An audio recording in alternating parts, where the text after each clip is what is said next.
قاری طیب صاحب رحمۃ اللہ علیہ نے فرمایا کہ حدیث نبوی صلی اللہ علیہ وسلم میں ایک مثال دی گئی کہ ایک آدمی تھا اور اس کے مرنے کے وقت قریب تھا.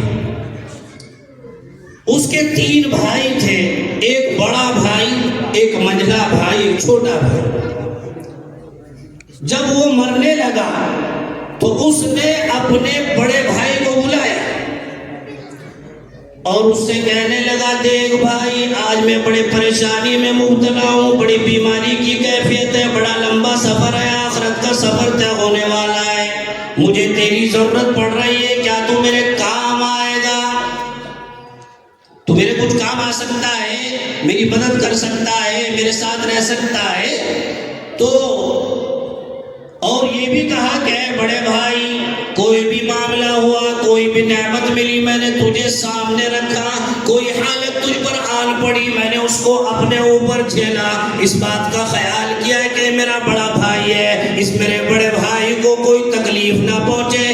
آج مجھے تیری ضرورت پڑ رہی ہے، تیری حاجت پڑ رہی ہے، کیا تو میرے کچھ کام آ جائے گا؟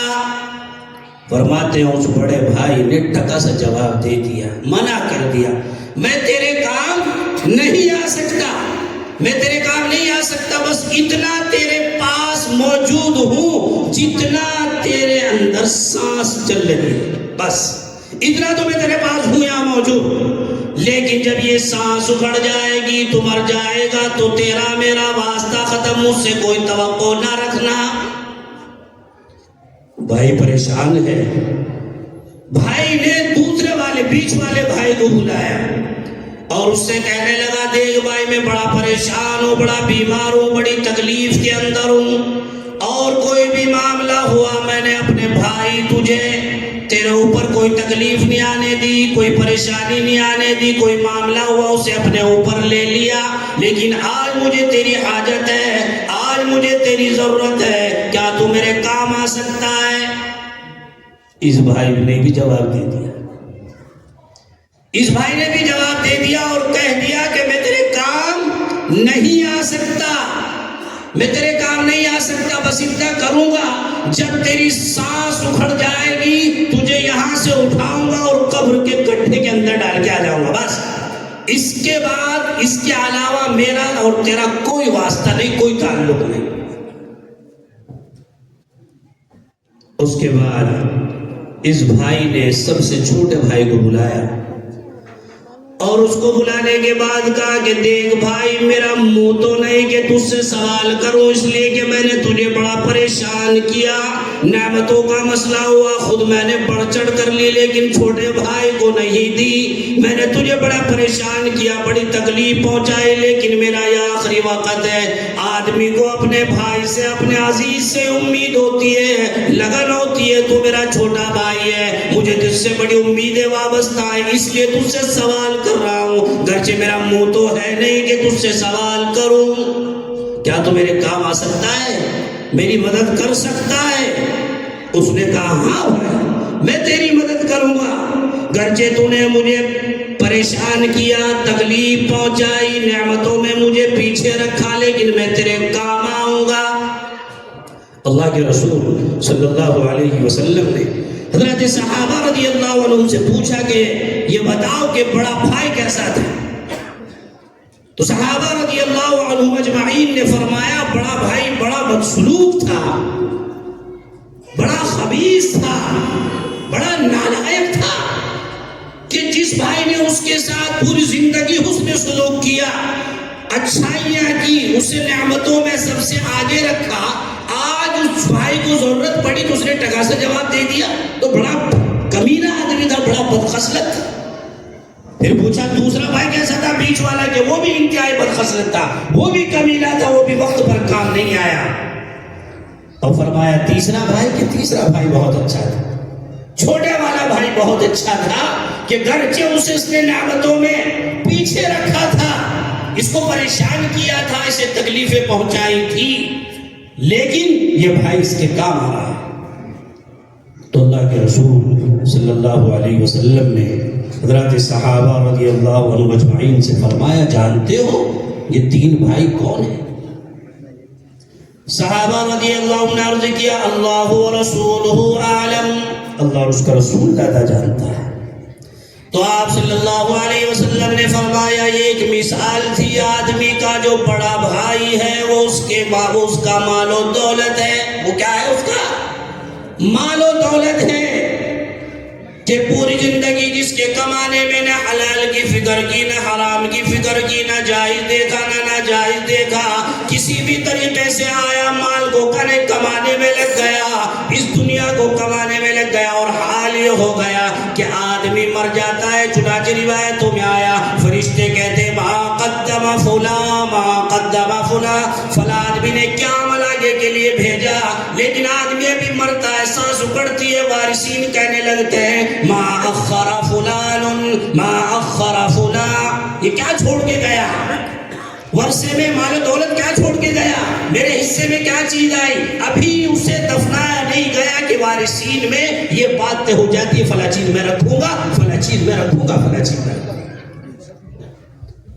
تو فرمایا یہ انسان کا مال و دولت ہے جو اس کا بڑا بھائی ہے، جو کب تک ساتھ ہے، صرف جب تک ساتھ ہے، جب تک تیرے سانس میں سانس ہے، تجھے نظر آ رہا ہے تیرا مال و دولت، تیری جائیداد، تیرے حلقے، تیری یہ عمارتیں، تیرا یہ مال و اسباب کب تک نظر آ رہا ہے؟ جب تک تیرے سانس کے اندر سانس ہے۔ جیسے ہی تیری سانس پھڑ جائے گی اس مال و دولت کا تجھ سے کوئی واسطہ نہیں۔ مال و دولت کمانے سے اسلام نے منع نہیں کیا۔ اللہ کے رسول صلی اللہ علیہ وسلم نے فرمایا کسب الحلال فریضۃ بعد الفریضہ، حلال کمانا فرضوں کے بعد سب سے بہترین اور بڑا فرض ہے، لیکن حلال ہو، کہ کمائی حلال ہو، اللہ کو یاد کرنے والا ہو۔ جبھی تو حضرت صحابہ رضی اللہ عنہ مجمعین کا حال یہ تھا کہ ان کا قلب فقط آخرت کے لیے تھا، ان کے دل بنے ہوئے تھے اللہ کے رسول صلی اللہ علیہ وسلم کی مجالست سے، ان کی صحبت کی برکت کی بنا پر دل اللہ کی طرف متوجہ رہتا ہے۔ روایتوں میں آیا حضرت عبد الرحمن بن عوف رضی اللہ تعالیٰ عنہ اللہ کے رسول صلی اللہ علیہ وسلم کے بڑے مشہور صحابی، بڑے غنی، بڑے مالدار، بڑے تاجر صحابی، جن کی مصر میں شام کے اندر جگہ جگہ سے اونٹوں پر سامان تجارت لد کے آیا کرتا تھا، اور اتنے پیسے آیا کرتے تھے، اتنے دراہیم و دنانیر آیا کرتے تھے کہ رکھنے کی بھی جگہ نہیں ہوتی تھی گھر میں، کہتے تھے کہ ایسے ہی ڈال دو، بوریاں کی بوریاں دراہیم و دنانیر کے ڈال دیتے۔ حضرت الرحمن بن عوف رضی اللہ تعالیٰ عنہ فرماتے ہیں کہ دسترخوان لگایا جاتا روز آنا، جس پر 200-400 آدمی صحابہ کی دعوتیں کی جاتی تمام کی کہ آؤ کھانا کھاؤ، مختلف قسم کے کھانے سجائے جاتے، لیکن حضرت عبد الرحمن بن عوف رضی اللہ تعالیٰ عنہ جیسے دسترخوان لگتا تو رونے لگ جاتے اور کہتے یا اللہ کیا میری ساری جنت کی نعمتیں یہی دنیا کے اندر ہی ختم ہو رہی ہے؟ تیرے صحابہ تیرے رسول صلی اللہ علیہ وسلم کی زندگی تو ایسی گزری کہ کئی وقت کے فاقے ہوئے، پورے مہینے گزر گئے، چولہا نہیں جلا۔ آج عبد الرحمن بن عوف کے دسترخوان پر 10 قسم کے کھانے چنے ہوئے ہیں۔ اللہ کے رسول صلی اللہ علیہ وسلم کے وقت کی زندگی کو صحابہ یاد کرتے، سارے صحابہ رونے لگتے اور اسی طریقے سے دسترخوان سے اٹھ جاتے۔ حضرت عبد الرحمن بن عوف رضی اللہ تعالیٰ فرماتے ہیں اللہ کیا ساری نعمتیں یہ ختم ہو گئی؟ نبی کریم صلی اللہ تعالیٰ علیہ وسلم کے چچا سید الشہداء حضرت حمزہ رضی اللہ تعالیٰ جو غزوہ احد میں شہید کر دیے گئے، ان کی حالت تو یہ تھی کہ پورا کفن بھی میسر نہیں ہوا، سر ڈھانکا جاتا تو پیر کھل جاتے، پیر ڈھانکا جاتا تو سر کھل جاتا، سر کو ڈھانک دیا گیا اور پیروں پر اس کی گھاس ڈال دی گئی۔ اور آج عبد الرحمن بن عوف کے دسترخوان پر نعمتیں ہی نعمتیں۔ یہ تھی ان لوگوں کی حالت دنیا سے، دنیا موجود ہے لیکن قلب اللہ کی طرف متوجہ ہے، دل اللہ کی طرف متوجہ ہے۔ اسی کو اللہ نے فرمایا وَمَنْ أَرَادَ الْآخِرَةَ وَسَعَىٰ لَهَا سَعْيَهَا وَهُوَ مُؤْمِنٌ فَأُولَٰئِكَ كَانَ سَعْيُهُمْ مَشْكُورًا۔ جو آخرت کا ارادہ کرے گا اپنے عمل سے اسی کے لیے سعی کرے گا، شرط یہ کہ وہ ایمان والا ہو۔ اللہ فرماتے ہیں اس کی سعی کی، اس کے کرنے کی، اس کی کوشش کے بڑے قدردان ہیں، بڑی ہم اس کی قدر کرنے والے ہیں، اس کی سعی اور کوشش کی۔ تو حضرت نے فرمایا پہلا بھائی کیا ہے؟ یہ انسان کا مال و دولت. اور فرمایا دوسرا بھائی جو بیچ کا بھائی وہ انسان کے بچے ہیں، اس کی اولاد ہے، اس کی بیوی جو کب تک ساتھ ہے؟ جب تک تمہاری سانس کے اندر سانس چل رہی ہے. جیسے ہی سانس کا ٹکڑا اکھڑ کر چلا گیا، تم اس دنیا سے رخصت ہو گئے، تو گھر والے کیا کریں گے؟ فوراً کفنائیں گے، دفنائیں گے، کوششیں کریں گے. آدمی مر جاتا ہے، فوراً سب سے پہلے آدمی پوچھتا ہے کہ غسل کب دیا جائے گا، نماز جنازہ کب ہوگی. فوراً اس کے بارے میں اعلانات شروع ہو جاتے ہیں. کوئی نہیں رکھنا چاہتا کہ میرا یہ مرنے والا باپ تھا، یا میری بھائی، یا میرا بہن، یا میرا شوہر تھا. سب کہتے ہیں فوراً اس کو رخصت کرو. تو فرماتے گھر والے کہاں تک ساتھ جاتے ہیں کہ وہاں سے اٹھائیں گے اور لے جا کر قبر کے گڈھے کے اندر دفن کر دیں گے. اس کے بعد تو جانے، تیرا عمل جانے، انہیں تجھ سے کوئی واسطہ نہیں. ان کو تو واسطہ ہے تو تیرے مال سے، اس مال سے جس کے کمانے میں تو نے حلال و حرام کو نہیں دیکھا، جائز و ناجائز کو نہیں دیکھا. تو نے تو یہ دیکھا میری اولاد خوش و خرم کس طرح رہے گی، میری اولاد کی زندگی کیسے بنے گی. تو نے نہیں دیکھا حلال کیا ہے، حرام کیا ہے. تو فرمایا ہے کہ یہ دوسرا بھائی کیا ہے؟ یہ انسان کے بیوی بچے ہے جو کب تک ساتھ ہے؟ جب تک سانس میں سانس ہے. جیسے یہ آدمی دنیا سے رخصت ہوا، یہ قبر کے گڈھے کے اندر دفنا کر تجھے آ جائے. اور فرمایا تیسرا بھائی جس کے ساتھ پوری زندگی بدسلوکی کرتا رہا، بد فعلی کرتا رہا، نافرمانی کرتا رہا، فرماتے وہ آدمی کا نیک عمل ہے. وہ کیا ہے؟ نیک عمل. تیسرا بھائی کیا ہے؟ چھوٹا بھائی. وہ انسان کا نیک عمل ہے جس کے ساتھ پوری زندگی بے وفائی کی، نافرمانی کی. اگر اس کو عمل صالح کرتا تو کامیاب ہو جاتا. چنانچہ فرماتے حدیث پاک میں آئے نبی کریم صلی اللہ علیہ وسلم نے ارشاد فرمایا آدمی کو دفنا دیا جاتا ہے. جب آدمی نیک عمل کے ہوئے ہوتا ہے، دائیں طرف سے عذاب آنا چاہتا ہے، نماز آ کر کھڑی ہو جاتی ہے، ادھر سے مت آنا یہ بندہ نمازی تھا. فرماتے ہیں دوسری طرف سے عذاب آتا ہے تو روزہ آ کر کھڑا ہو جاتا ہے. تیسری طرف سے عذاب آتا ہے، زکات آ کر کھڑی ہو جاتی ہے. ایک طرف سے عذاب آتا ہے، حج آ کر یا دیگر نیک اعمال آ کر کھڑے ہو جاتے ہیں. غرضے کہ وہ مومن بندہ جو نیک عمل کرنے والا تھا تمام عذابوں سے محفوظ ہو جاتا ہے، تمام عذابوں سے محفوظ ہو جاتا ہے. آپ کے اسی بھوپال کے رہنے والے ایک قاری صاحب تھے، حضرت حکیم الامت حضرت تھانوی رحمۃ اللہ علیہ نے لکھا کہ بھوپال کے قاری صاحب تھے پرانے زمانے میں. ان کو شوق پیدا ہوا کہ میں حج کروں، شوق پیدا ہوا کہ حج کروں. تھا کچھ پلے نہیں، کچھ پیسہ ویسا روپیہ نہیں.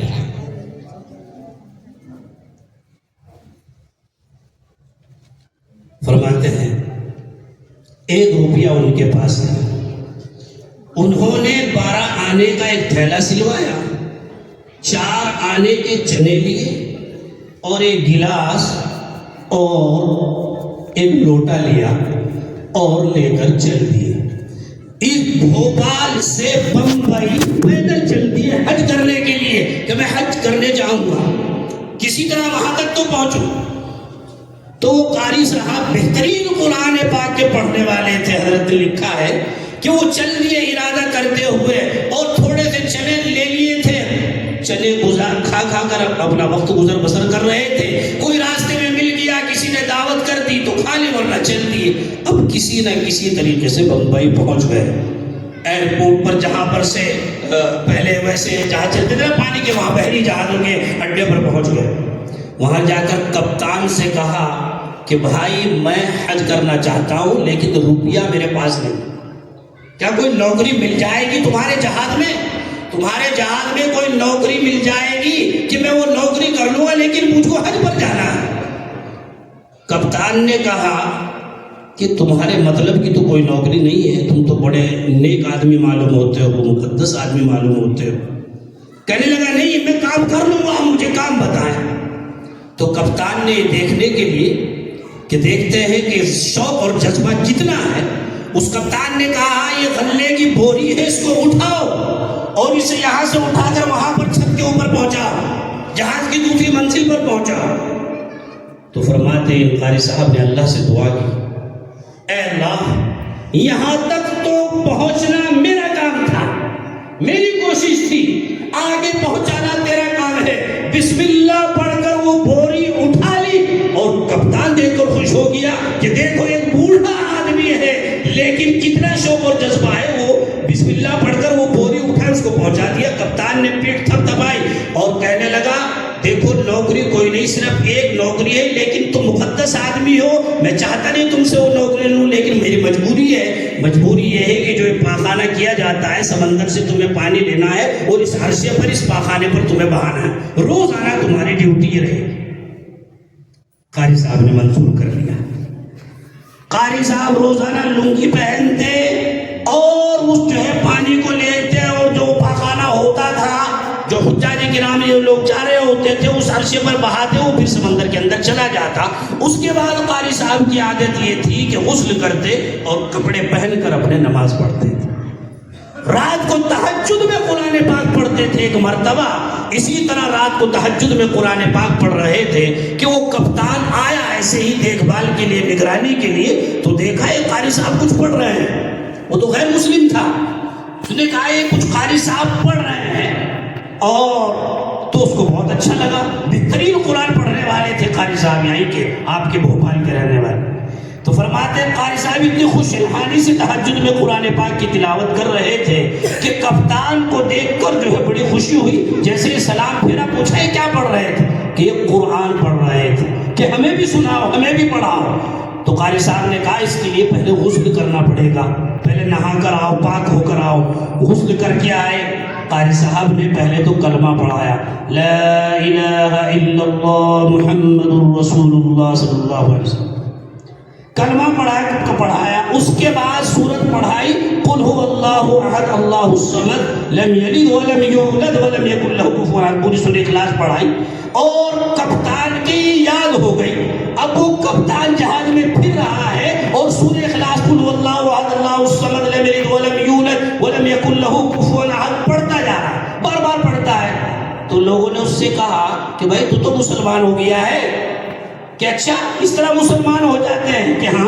پھر قاری صاحب کے پاس آئے، کہنے لگا کہ میں مسلمان ہو گیا ہوں کہ ہاں، جب تم پہلی مرتبہ تم نے مجھ سے بات کہی تھی، تم نے کلمہ پڑھا تھا تو تم مسلمان ہو گئے تھے، اور یہ تم نے قرآن کی سورت پڑھ لی، تم تو مسلمان ہو کئی دن سے۔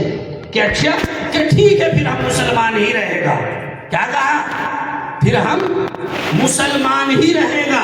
اپنی بیوی سے کہا میں تو مسلمان ہو چکا ہوں، تم بتاؤ میرے ساتھ رہنا ہے نہیں، تم بھی مسلمان ہوتی ہو یا نہیں؟ اس نے کہا میں نہیں ہوتی۔ کہ پھر تو جان، تیرا کام جان، تیرا اور میرا واسطہ آج سے ختم، معاملہ ختم کر دیا اپنی بیوی سے۔ قاری صاحب کے ساتھ جب وہاں جدے جا کر جو ہے بندرگاہ پر جہاں اترتے تھے وہاں پر اترے، فوراً استعفیٰ لکھا حکومت کو اور اپنے نائب کو دے دیا کہ اب یہ ڈیوٹی تمہاری، میں تو قاری صاحب کے ساتھ جا کر حج کروں گا۔ چنانچہ قاری صاحب کے ساتھ مکہ المکرمہ پہنچا اور پھر مدینہ منورہ پہنچا، اور اتنی مدد اللہ کی آئے کہ قاری صاحب کو بھی لوگ خوب اچھی طریقے سے کھلا رہے ہیں، پلا رہے ہیں، اور یہ بھی قاری صاحب کے ساتھ رہ رہا ہے، کھا رہا ہے، پی رہا ہے۔ اللہ نے ایسی مدد فرمائی۔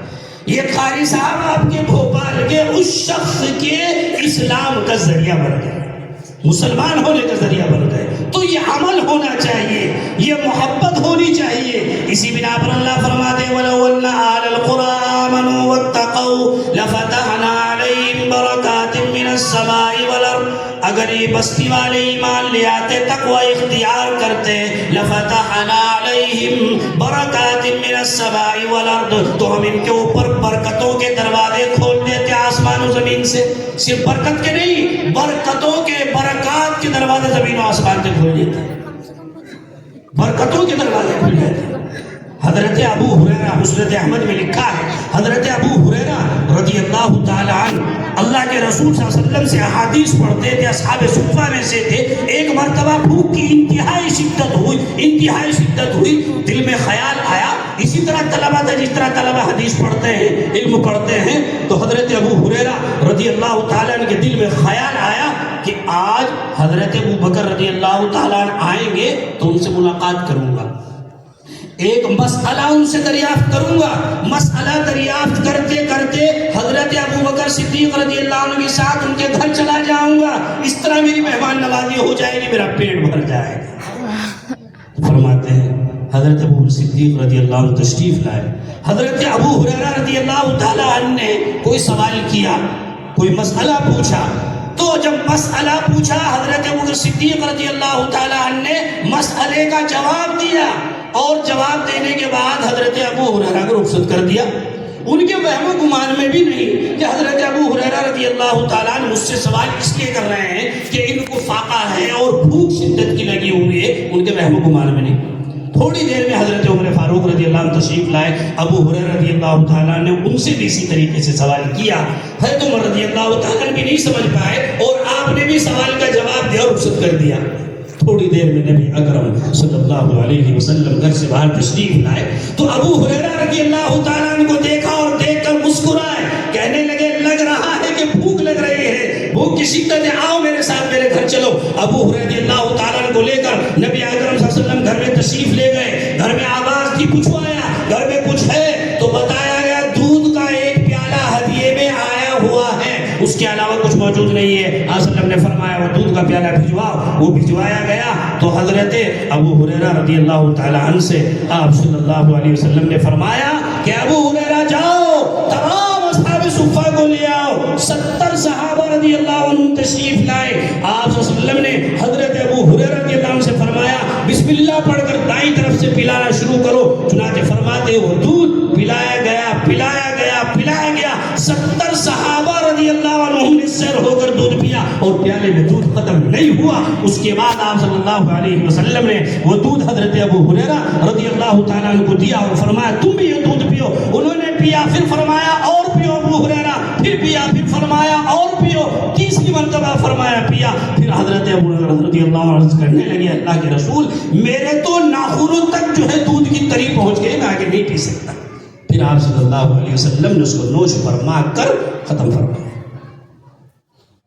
یہ تھے وہ لوگ جنہوں نے زندگی کو سمجھا۔ حضرت میں حدیث کے طلبہ جو فارغ ہو گئے ان سے ایک بات عرض کر کے امام مالک رحمہ اللہ کے تعلق سے اپنی بات کو ختم کرتا ہوں۔ وقت بڑھتا جا رہا ہے اور مجھے معلوم بھی نہیں کہ کتنی دیر بات کرنی تھی، شاید زیادہ ہو گئی۔ بہرحال ایک مختصر یہ بات عرض کر کے میں اپنی بات ختم کرتا ہوں۔ ہمارے استاد محترم کو بخاری شریف کا آخری درس بھی دینا ہے طلبہ کو۔ امام مالک رحمۃ اللہ علیہ مشہور محدث اور فقیہ ہیں۔ امام مالک رحمۃ اللہ علیہ کے زمانے میں مدینہ منورہ کے 2 پہاڑوں کے درمیان لوگ نہانے کے لیے جایا کرتے تھے۔ پانی آتا تھا گزرتا تھا تو امام مالک رحمۃ اللہ علیہ کے زمانے میں لوگ وہاں نہانے جایا کرتے تھے، اس لیے کہ دونوں طرف سے پہاڑ سے پانی گر کر جمع ہوتا تھا، اوپر سے بارش ہوتی تھی اور چھوٹی سی بستی تھی اس وقت مدینہ منورہ کی، تو فرماتے لوگ وہاں نہانے جاتے تھے۔ امام مالک رحمۃ اللہ علیہ بھی جا رہے تھے۔ گورنر مدینہ نے دیکھا کہ امام مالک جا رہے ہیں تو اپنی سواری کو امام مالک رحمۃ اللہ علیہ کے قریب کیا اور جا کر امام مالک رحمۃ اللہ علیہ سے سوال کیا کہ امام مالک آپ مسجد نبوی میں روضہ نبوی صلی اللہ علیہ وسلم کے پاس بیٹھ کر درس حدیث دیتے ہیں، آپ مجھے حدیث شریف سنائیں۔ امام مالک رحمۃ اللہ علیہ نے فرمایا کہ تم کو شرم نہیں آتی، حیا نہیں آتی کہ تم جو ہے یہاں پر راستے میں مجھ سے حدیث شریف کے بارے میں سوال کر رہے ہو؟ تم کو حدیث شریف سیکھنی ہے پڑھنی ہے تو میرے پاس مسجد نبوی کیوں نہیں آتے؟ وہاں ثانوی تلمذ طے کیوں نہیں کرتے؟ وہاں میرے درس حدیث کی مجلس میں کیوں نہیں آتے؟ تمہیں حدیث کی عظمت نہیں ہے، تمہیں حدیث کی وقت نہیں ہے، تمہیں حدیث کا عجیب کا لحاظ اور عظمت و ادب تمہارے دل کے اندر نہیں ہے۔ گورنر مدینہ پریشان ہو گیا، نہانے کو چھوڑا، قاضی کے پاس گیا اور جا کر کہا کہ میں نے یہ بات میری امام مالک سے ہوئی ہے، مجھ سے گستاخی ہو گئی ہے، حدیث پاک کی بے ادبی ہوئی ہے، کیا سزا ہے؟ تو قاضی نے کہا آپ کو 40 کوڑے لگیں گے۔ گورنر مدینہ کو 40 کوڑے لگائے گئے۔ امام مالک کو پوری بستی کو معلوم ہو گیا مدینہ منورہ کی کہ گورنر مدینہ کو حدیث پاک کی عظمت کی کا لحاظ نہ کرنے کی وجہ سے، بے ادبی کرنے کی وجہ سے 40 کوڑے لگے ہیں۔ اگلے دن گورنر مدینہ امام مالک رحمۃ اللہ علیہ کی مجلس سے درس حدیث میں حاضر تھا۔ امام مالک رحمۃ اللہ علیہ دیکھ کر خوش ہو گئے اور امام مالک رحمۃ اللہ علیہ نے گورنر مدینہ کو اس دن 40 حدیثیں سنائی۔ گورنر مدینہ عرض کرنے لگا کہ امام مالک رحمہ اللہ کل آپ سے ایک حدیث کا سوال کیا، آپ نے ایک حدیث نہیں سنائی، آج تو میں نے کوئی زیادہ حدیثوں کا سوال نہیں کیا، آپ نے 40 حدیثیں سنائی۔ تو امام مالک رحمۃ اللہ علیہ نے فرمایا کل تو نے حدیث کی بے وقتی کی تھی، بے ادبی بن کر راستے میں حدیث کی عظمت کو نہ پہچانتے ہوئے مجھ سے سوال کیا تھا، تو میں نے تجھے ایک حدیث نہیں سنائی۔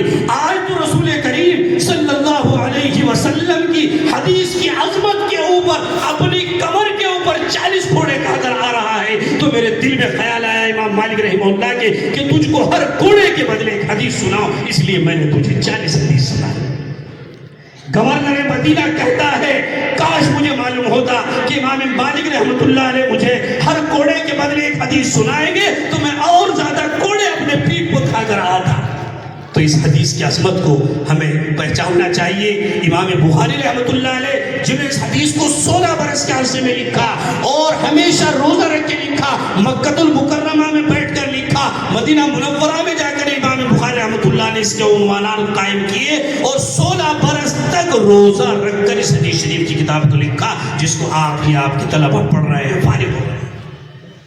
اس لیے ہم اس حدیث کی عظمت کو بھی پہچاننا چاہیے اور جو باتیں کہی گئی ہیں ان کو بھی سننا چاہیے اور اس پر عمل کرنا چاہیے۔ اللہ ہم سب کو حسن عمل کی توفیق عنایت فرمائے۔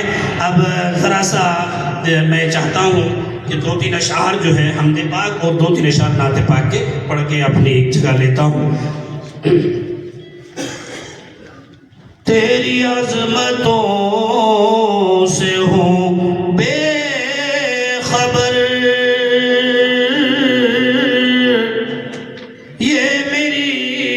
نظر کا قصور ہے، تیری عظمتوں سے ہوں بے خبر،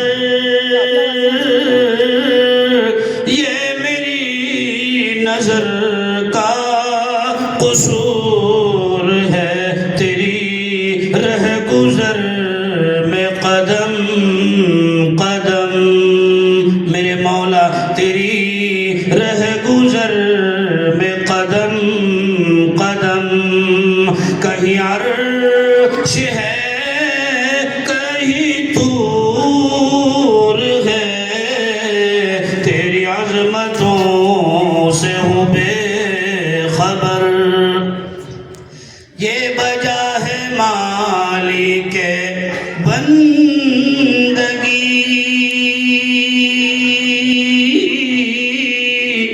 میری بندگی میں قصور ہے، یہ بجا ہے مالک بندگی، میری بندگی میں قصور ہے، یہ خطا ہے میری خطا مگر، یہ خطا ہے میری خطا مگر، تیرا نام بھی تو غفور ہے، تیری عظمتوں سے ہوں بے خبر، یہ بتا کہ تجھ سے ملوں کہاں، میرے مولا یہ بتا کہ تجھ سے ملوں کہاں، مجھے تجھ سے ملنا ضرور ہے، کہیں دل کی شرط نہ ڈالنا، کہیں دل کی شرط نہ ڈالنا، ابھی دل گناہوں سے چور ہے، تیری عظمتوں سے ہو بے خبر۔ قاری صدیق احمد صاحب بانوی رحمۃ اللہ علیہ کے 2-3 اشعار ملاحظہ فرما کر اپنی جگہ لیتا ہوں نعت نبی کے کہ زندگی دی ہے تو جینے کا قرینہ دے دے، زندگی دی ہے تو جینے کا قرینہ دے دے، میرے مولا مجھے رہنے